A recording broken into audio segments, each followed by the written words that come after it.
আপনি যদি কোনো একটা কাজকে মন থেকে ভালোবাসেন তাহলে সেই কাজটা আপনি সর্বোত্তম এবং সুন্দরভাবে করতে পারবেন। তেমনই একটা কাজ হচ্ছে আমার এই মরিচ তোলা এবং মরিচ গাছের পরিচর্যা করা। কারণ আমি মরিচ বিক্রি করে আমার স্বপ্ন কিনেছিলাম। সত্যিই শুনছেন যে আমি মরিচ বিক্রি করেই আমার স্বপ্ন কিনেছিলাম।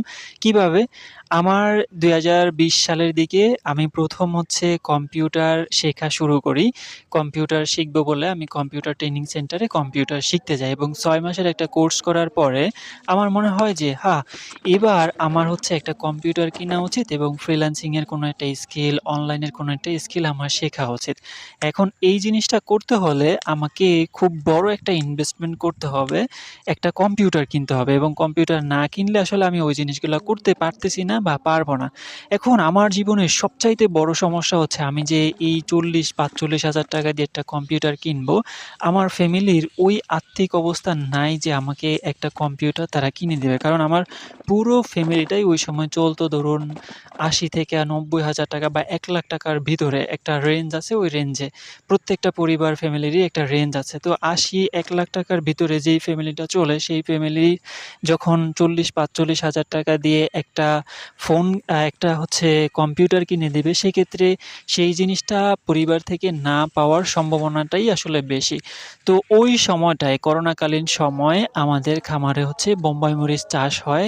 এর আগে আমরা হচ্ছে বেগুন চাষ করেছিলাম, ওই জায়গাটায় বোম্বাই মরিচ চাষ করি এবং আল্লাহর রহমতে করোনাকালীন সময়ে মরিচ গাছগুলায় এত মরিচ হইছে, আল্লাহর অশেষ রহমত। এবং আমি আসলে আমার মন থেকে চাইছিলাম যে আমি আল্লাহর কাছে বলছি যে, "আল্লাহ আমার একটা কম্পিউটার দরকার। আমি কিনতে চাই, আমি চালাইতে চাই, আমি কোনো একটা স্কিল অর্জন করতে চাই।"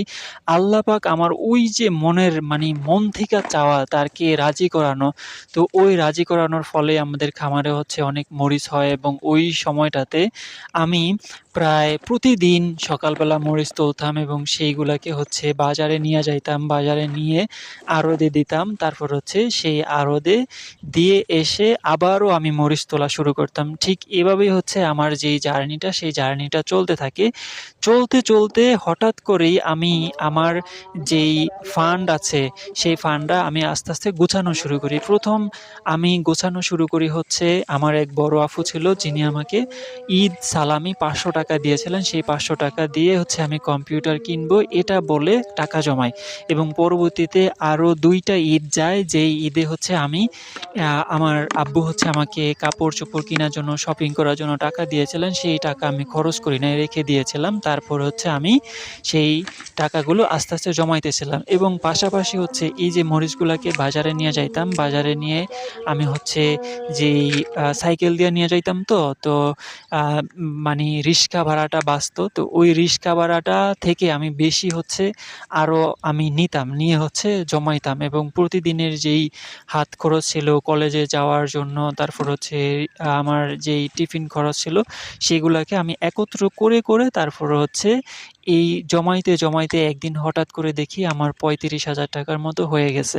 তো আমার সবচাইতে বেশি অ্যামাউন্ট অফ টাকা এই মরিচ বিক্রি করে হইছে এবং আমি হচ্ছে এই মরিচ বিক্রি করেই এই পরবর্তীতে করোনাকালীনের শেষ সময়ের দিক দিয়া হচ্ছে আমি এই কম্পিউটারটা কিনি এবং এটাই হচ্ছে আমার জীবনের সবচেয়ে বড় স্বপ্ন এবং এই স্বপ্ন কেনার মধ্য দিয়ে আমি আসলে এই মরিচ এবং এই মরিচ গাছের প্রেমে পড়ে গিয়েছি বলতে পারেন এবং পরবর্তীতে এখন বর্তমানে আমি যে ফোনটা ইউজ করি সেই ফোনটাও আমি কিনেছিলাম এই মরিচ বিক্রি করে আলহামদুলিল্লাহ।